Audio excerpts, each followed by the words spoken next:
Good afternoon. Welcome. This is Philip Koerper. This is the Philip Koerper Show. This is episode 114.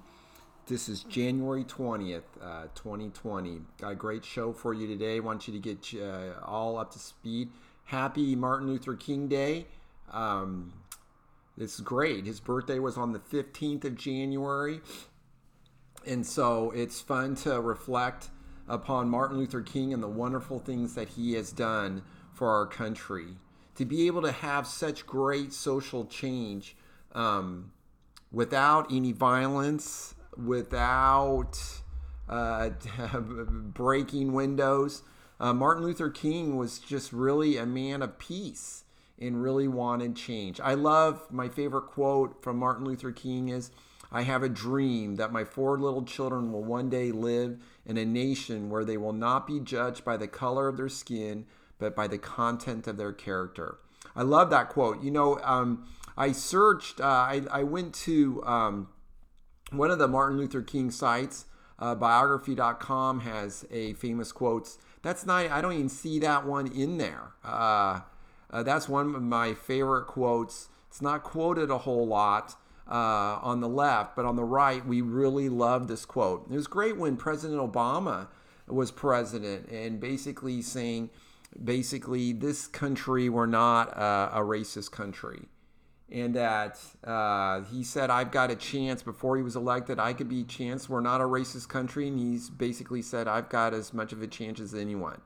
I love that. And that was really true to the form. He said that racism was really on the down low in America. I really find that to be true, at least in my life. Very few racist people. It's funny, my parents, I think, were a little bit more prejudiced. But I noticed my contemporaries, I literally don't know, none of my friends are racist. They don't care. I find the racism is really just sometimes just found on the left a little bit. And I think really some of the times the Democrats are just trying to make racism out of nothing. I mean, the Jussie Smollett example of somebody who just wants to fake something, a racist event, a racist crime, actually, in the Jussie Smollett case. So not very inspiring. Really excited today. I'm not a big sports fan, but I do hail from Kansas City, so I was excited to see that the Chiefs, I saw in the news that the Chiefs are going to the Super Bowl versus the 49ers, which is really exciting for my Kansas City friends. I like to see that. I want to talk a little bit about the fake impeachment, basically, which is going on here. The reason why I say it's fake is that why is this the only third time that we've had impeachment of proceedings against the President of the United States? Well, you know, the people in the House of Representatives have shown restraint. Even though your party, you might have a majority in the House and the president is on the other side of the aisle, or basically of the opposing political party, we know that this is a very divisive process. It's only an extreme measure to get rid of the President of the United States if he's out of control. So throughout our history, we have realized that this is only an extreme measure. And we also know the chance of getting a 2/3 majority vote, a supermajority in the Senate, in the upper house, the United States Senate, is nearly impossible. Nearly impossible. So when we tried to impeach Bill Clinton, it didn't succeed. Even though the Republicans had control of the House and the Senate, there was 10 Republicans in the Senate who voted on the side of Bill Clinton. I mean, apparently the senators did not think that was an impeachable offense. Some people think since he lied under oath, Bill Clinton did, that should be an impeachable event. Well, I think I'm of the opinion that it wasn't an impeachable event because the senators decided it wasn't. So to have a majority both in the House and the Senate, the Republicans were unable to get rid of a Democrat president. And so be it. I think if you look back at the history of the impeachment of Bill Clinton, I think most of us, I feel that that was not significant enough. Americans did not feel like the House of Representatives and the Senate together with that third of the power of our government, the separation of powers, and for their Article 1 powers. Remember, Article 1 powers are given to the House and the Senate. Article 2 powers are given to the President of the United States. Article 3 powers are given to the judiciary, the Supreme Court, and the judges. And so this event that happened with Bill Clinton is that he was exonerated in the Senate. He was acquitted. He was not impeached. Bill Clinton was not kicked out of office and was not impeached. So for the Democrats to give 2 articles to Mitch McConnell of impeachment, they're not even a crime. It's an abuse of power and obstruction of Congress, obstruction of the House. This is what I think Nancy Pelosi is doing. This is an abuse of power. She's using impeachment. She did not follow the rules. She did not allow the President of the United States to defend himself or let the Republicans defend him in the House of Representatives in those committees. The President of the United States was not allowed to have counsel in those committee meetings. This was against the previous rules. Mitch McConnell wants to follow the rules for an impeachment trial, and he is going to follow the rules that were used in the Bill Clinton. And also, as I understand it, those rules were used for Richard Nixon also. So these are the rules that are established. Now, remember, Richard Nixon was not impeached. They were doing some impeachment proceedings and meeting on it, but he resigned of office once the Supreme Court said that his tapes were not protected by executive privilege. Okay? Constantly a power struggle between Congress and the President of the United States. I want to use an example, and I want to use example of the case, and I do not have this like right in front of me. This case was between John Kerry and a boy who was actually born, and an American boy who was born in Jerusalem.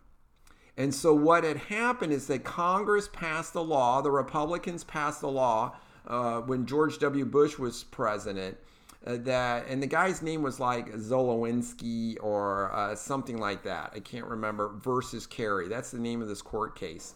And so what happened is that the Republicans with George W. Bush, they passed a law, and George W. Bush signed it, and it said Americans who just happen to be in Jerusalem when they're born, on their passports, it will say Jerusalem, Israel, the country of Israel.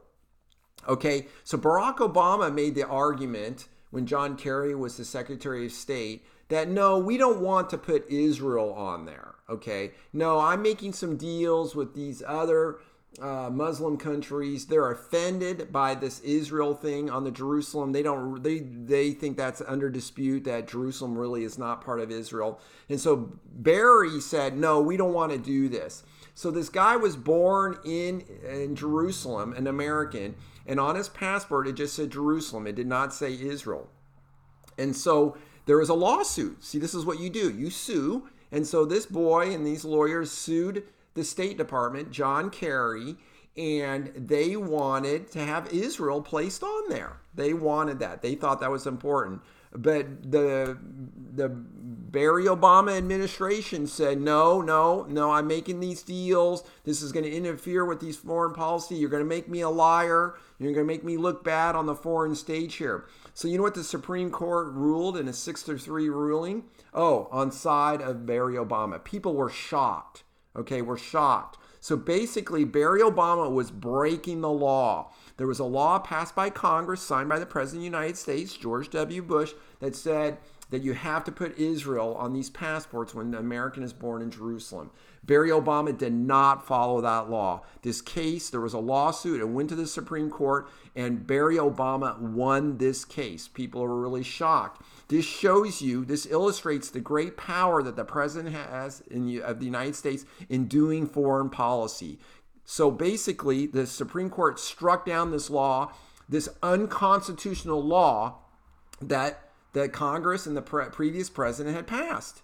So a lot of the times there's a power struggle between the Congress and the President of the United States, but they don't want these things litigated because you could see here how the conservatives kind of lost to Barry Obama in this case, right? Because they wanted Israel on the passports, and Barry Obama said no. And the Supreme Court said, yeah, the president wins on this because he sets foreign policy. The power of Congress really ends on the edge of the water's edge.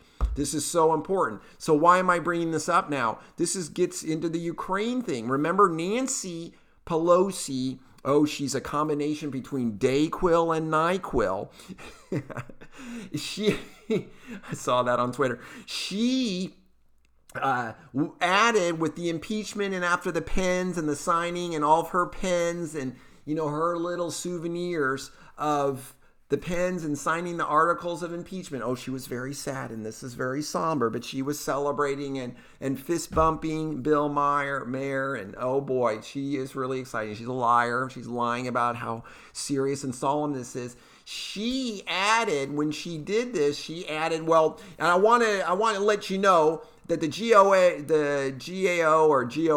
the Government Accountability Office, just said that Donald Trump, their opinion is Donald Trump broke the law when he was withholding Ukrainian funds, because the intent was not to do that, and Congress said they couldn't do this, and so he's breaking the law, okay? And so she had to add that in there, and everyone thinks, there's Donald Trump, he's breaking the law again, we're going to impeach him. This is such fake news. So Donald responds, his administration responds, no, we had permission from the Pentagon, the OMB, the Office of Management and Budget, I think it is, the OMB. They sided with us. And they said, no, I've got the power to do this. And so this case that I just mentioned with the passports versus Kerry, that case illustrates the fact that the President of the United States has this power. But you could see how there's a lot of disagreement with this power struggle between the President of the United States and Congress. It's a constant push and pull, and the founders set it up for that. And if you want to, you could litigate these things, and you can sue the other guys. Nancy can sue Donald, and Donald can sue Nancy. They can sue each other, which means you go to the courts to settle the agreements. But a lot of the times, they don't want to go to the courts. For example, Nancy is all mad that John Bolton and other people, these people that Donald really obstructed, okay? As a matter of fact, that's the second article of impeachment. Donald obstructed Congress, the House, because we wanted these witnesses and he would not provide these witnesses. What is he hiding? Well, Donald basically goes, I've got Article 2 powers here, powers of the presidency, executive power. No, Nancy, I don't want to do that. Okay, I don't want to do that. It's like Nancy saying, to the police, go arrest Donald. Okay, he's really bad, go arrest him. He's crazy. He's an orange man. Go arrest him. No, they can't do that. Now, Donald can't just yell at the FBI and go arrest Nancy or go arrest Chuck Schumer. Go arrest these people. No, they've got power too. So some people say the president is not above the law. Well, the president has a lot of power. You can't just constantly harass him. You can't just do lawsuit after lawsuit and harass him so he can't do his function. Otherwise, judges all across the country can make up all these bogus charges against Donald and harass him and put him in court for 4 years so he could do nothing. No, in some regards, Donald is above the law. Okay, we give him a lot of power. Article 2 gives him a lot of powers from the Constitution so he can do his job. Nancy Pelosi as Speaker of the House, Cocaine Mitch as the leader of the Senate Majority Leader, we give these guys a lot of power so they could do their jobs. So they can't be really harassed. So in some regards, they're not above the law. There are still laws that they need to follow, but we give them a lot of power so you can't just bug them and harass them. And this is what a lot of conservatives are really upset with Nancy Pelosi because they're just harassing us. People are telling me at work, oh, how much has Nancy wasted in money and stuff? And I said, oh, I love it. Let Nancy do this stupid stuff. This is a real abuse of power in the House. I think the Democrats really look stupid. They're going to have egg on their face. The Senate is going to exonerate Donald Trump. There are no serious crimes and misdemeanors here. Everybody knows that. No one is even arguing that these are that serious. No real people are arguing that. And so Donald's going to be exonerated. Lindsey Graham says before he gives his State of the Union speech, Lindsey is predicting this will all be done. Donald will be exonerated. And the Democrats will look petty. They'll look stupid. They'll be the do-nothing Democrats. And so when government, a lot of the times, is doing nothing, I'm happy because the government usually interferes and messes up with our lives. I'm a physician. The medicine has been totally, it's still, America's got the best medicine in all the world, but we would be so much better if the government wasn't constantly interfering in the practice of medicine. And I feel the same way for just about everything. I really believe in a very limited role of government from the federal level, state level, and local level. The best government is actually the most local level. No, the federal government should do foreign policy and the president should run the military. But I would wish the Congress would really, really try to stay out of our lives as much as possible. So anyhow, I just think this is, yes, I think this is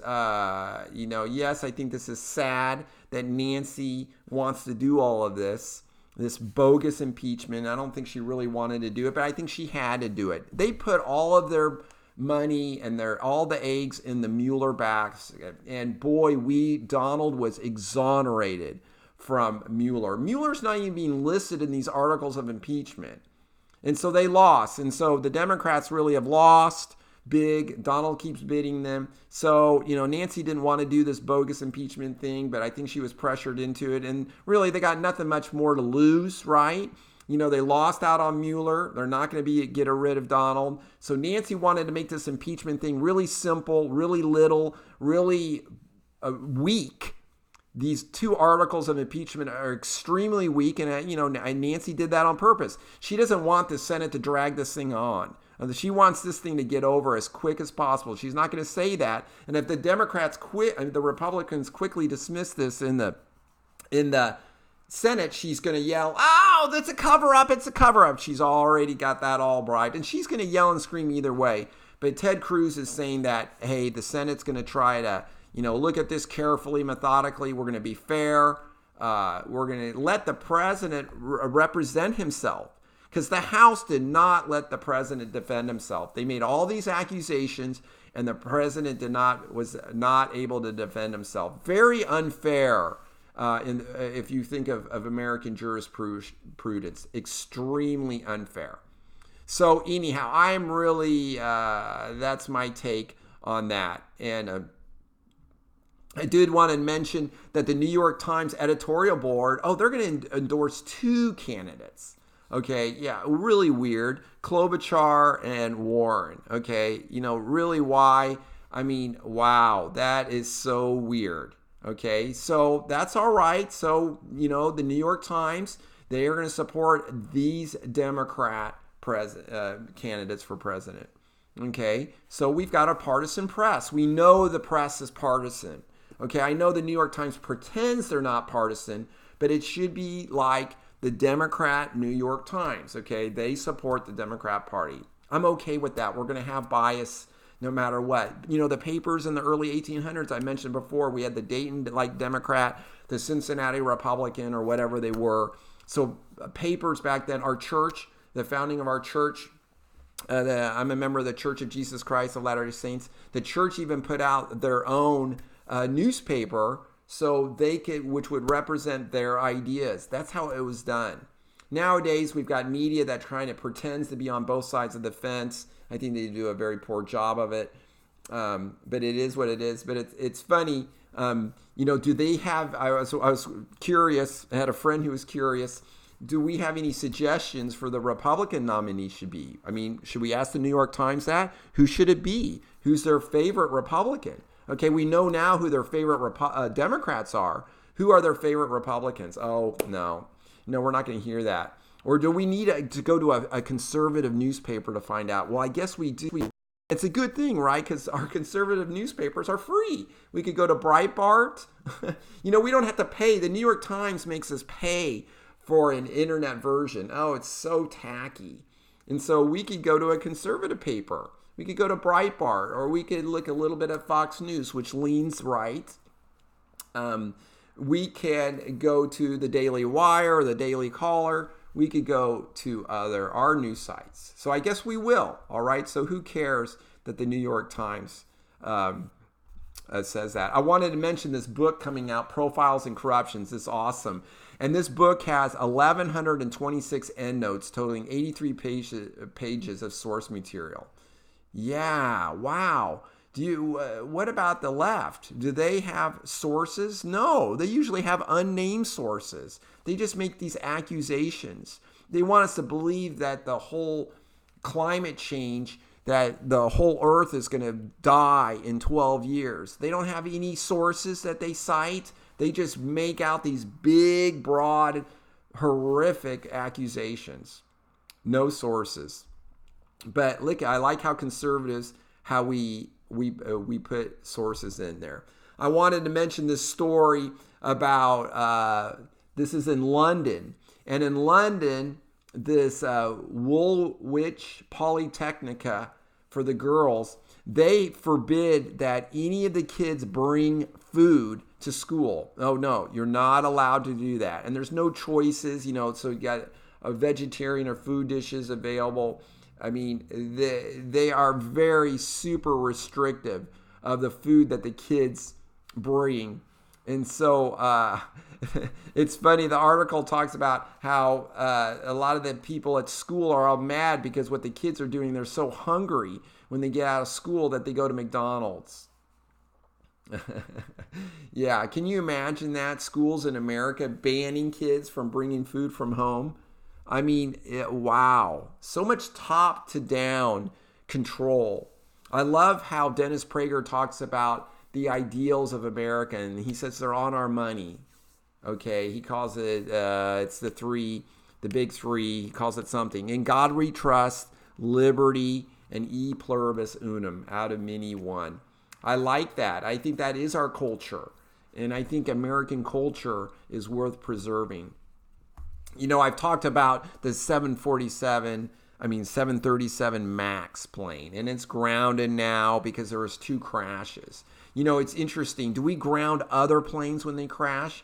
I mean, there was a 2005 crash it was an A320, and what happened, you guys probably remember the video, is it landed and the front nose gear would not go down all the way. It was messed up. The plane landed, and the front nose gear just caught on fire. The plane skidded to a stop, big flames, very dramatic. No one was hurt, I don't think. It was an A320. Did we decide to ban all A320s because of this? No. Anyhow, it's just really bad. This 737 MAX grounding is terrible. Oh, there's a video going around, and this is just so amazing. These people in Congress have been there for so long that you've got Jerry Nadler, you've got Chuck Schumer, you've got Nancy Pelosi, and Joe Biden. You have all 4 of them during the impeachment of Bill Clinton. They were saying the exact 100-degree different thing. They were basically saying exactly the opposite of what they're saying right now. They're saying this impeachment, this is bad. We should wait for the election. We should have bipartisan support if we do impeachment. There's no reason why we should impeach the Bill Clinton. Not what? Maxine Waters was saying this. Joe Biden says the president does not serve at the pleasure of the legislator. Oh, so Joe Biden was quoting the founding fathers. All right. This country is so different. We do not have a prime minister like in England The prime minister serves at the pleasure of the legislator. And when when Parliament wants to get rid of the prime minister, he is gone. You got this no confidence vote and then you're out. No, our president has much more power. He is not a king. Okay? If the president is out of control and acting like a king, we can impeach him. If we've got the House and we've got the 50% of the House and we've got 66, 2/3 majority in the Senate, we can impeach him. The president that's out of his hands. Congress can overthrow the president with the head of the Supreme Court, the Chief Justice, presiding over that case in the Senate. We can do that. So it is so ironic. So you can see exactly that what Nancy and the Democrats are doing is purely partisan politics. Okay? And they're not. This is a real abuse of power where we could be, the House can vote articles of impeachment on any president they want now. If you just get the votes, you can do it. So just because you have the votes doesn't mean it's right to do. And this is why this has been so rare. For some reason, the Democrats just don't really care about president here. And I think the bottom line is, I think and I hope that Americans definitely will see this. And they don't like this purely partisan politics. And I think the Democrats are running a big risk here. The Republicans were punished. They were punished for the articles of impeachment against Bill Clinton. And then Bill Clinton was exonerated by the Senate. A Republican Senate exonerated him. So I just think this is going to be a loser. And the Democrats, Nancy's got control of the House. And look, she can't get any of her bills through. Most of them just die. Fortunately, they just die in the Senate. Mitch McConnell, they just sit on his desk. Great. They're far left ideas. They're terrible ideas. So Nancy really has nothing else to do. She's really a lame duck. This is why no one wanted to be Speaker of the House. You've got a Republican Senate and you've got a Republican president. So Nancy, she's going to have to negotiate with the Republicans to get anything done. Oh, she's not going to do that. The Democrats will not allow for any negotiations right now. It's #resist. So that's just not going to happen. So I think that is... So this, all of this wasted time that Nancy's going to do, she is basically, that's why she did these articles of impeachment. And this is why the articles of impeachment are really short. She doesn't want this to languish in the Senate. She doesn't want this to be a big drawn out thing. She doesn't even want this to be close. She knows this is going to die really quick. And then she's going to yell and scream, oh, it's a cover up. What is the president hiding?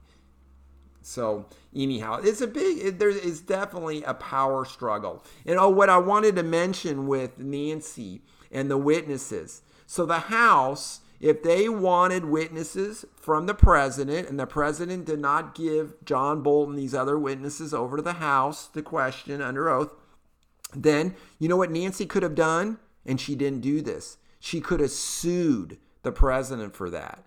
She could have sued him. She could have gone to the courts and had the judges rule, like, is this a fair request? Okay, Nancy never did that. Some of the pundits say they didn't have enough time to do that. Well, we don't care that they're in a really big hurry. So Nancy did not sue for those subpoenas. And you know why? Because she would have lost. The judges would have said, no, you can't just interrogate any of the president's people. No, he's the president of the United States. He's got Article 2 powers. He's got a privilege. He's got executive privilege. No, Nancy, that's an abuse of power. You can't do that. You're not that powerful. You're only 1/6 the power of the government, and you're in the lesser house. You're the weakest person in this deal. Mitch McConnell's more powerful than you. John Roberts, the head of the Supreme Court, is more powerful than you. And so is the President of the United States. You are the little plebeian here, Nancy. So that she's going to pretend like she's super powerful and that she can do all these articles of impeachment. And yes, she's done this and she's been unfair, but she's done it anyhow. She doesn't care, I guess. Abuse of power. Oh, okay. I want to just wrap up a little bit. I had a question from a really good friend about the first vision. And so in the Church of Jesus Christ of Latter-day Saints, our church was started in 1830, and it was started by a man named Joseph Smith. And we believed he was a prophet of God and that he was called by God. And then in 1820, when he was 14 years old, we believed that he wanted to know the truth. He wanted to know which church to join. There was quite the commotion back in those days. This was a big religious revival period of time in the United States in the early 1800s. And the churches were all vying for converts. And his family was actually caught between, I think, the Methodist Church and the Presbyterian Church, and was kind of dividing the family. Joseph Smith read in the Bible about, if you want to know the truth, ask of God. That's in the first book of James. And so he read that scripture. It really impressed him. He decided he was going to go ask God. He went out into a grove of trees and he prayed. This is in western New York State. He was 14 years old. And then at the churchofjesuschrist.org, this is posted on there here under the first vision accounts. And Joseph sought guidance by attending meetings, reading scriptures, and praying. And so his answer to this prayer, he received a heavenly manifestation. Joseph shared and documented the first vision, and it's come to be known on multiple occasions. He wrote or assigned scribes to write 4 different accounts of the vision. So some people wonder, well, these 4 accounts don't exactly agree with each other. There are differences in the accounts. But this is just like in the Bible. There's different accounts of Jesus' healing, the way he said parables. Everyone's got a different frame, a different view of things. And so the accounts will be different. But they're all there. As Mark, Matthew, Luke, and John, all of the 4 Gospels, they actually do harmonize with one another and they support each other, even though some of the same accounts are retold differently by the authors. There is nothing different about that. That should not make us doubt everything that was said. And so these accounts, all 4 of these accounts, you could read them. Our church has got them posted. You could read them for yourselves. But they definitely harmonize together. And I told my friend that I wasn't there. I didn't see these things. I believe that Joseph did have this vision where he saw a heavenly Father in Jesus Christ. And they asked him, the Savior told him not to join any of these churches. And Joseph Smith did not do that. And then later, through angels and the Savior working with Joseph Smith, that he was able to form the Church of Jesus Christ with the authority and power of Jesus Christ. That is what we believe as members of the Church of Jesus Christ of Latter-day Saints, that God once again restored his church on the earth through a prophet, and then that prophet called apostles, 12 apostles, to lead and guide the church today, just like the church of old. And that's why we have that designation of Latter-day Saints, the Church of Jesus Christ of Latter-day Saints. And then Joseph Smith, what he had done is later an angel revealed some brass plates, golden plates actually, and Joseph translated those plates by looking into a hat and by using a special means to translate this book. He could not read Reformed Egyptian, but he translated this book into English by the power of God. And that is the Book of Mormon. So the Book of Mormon is another book like the Bible where you have these people, these men and women who have experiences with God, and then these prophets write these things down. Just like the books of the Bible, we have the books in the Book of Mormon. And all of the purpose, just like the Bible, is to testify of Jesus Christ. And so that is our belief, that we believe that Jesus Christ came to the earth, appeared to Joseph Smith, and restored the gospel through him. And if you want that to know if that's true or not, it takes faith, obviously, to know these things. Then you can study and prayerfully read the Book of Mormon and pray about it. If you want one, go to philkoerper.com and write and contact me, and I'll send you one for free. Or we have missionaries who can come and deliver that Book of Mormon to you for free. No obligation. Anyhow, that is my witness. I know that Joseph Smith is a prophet of God because I've studied, I've prayed about the Book of Mormon, and I know it's true. Therefore, I know that Joseph Smith was a prophet of God and that the church of God is once again on the face of the earth. That's how I know those things, through that faith. Well, thank you so much for listening. You guys have a great day. This is the Philip Koerper Show. I am Philip Koerper. You can go to philkoerper.com, and you can also watch the Philip Koerper Show on YouTube. You guys have a great day, and I'll talk to you soon. Bye.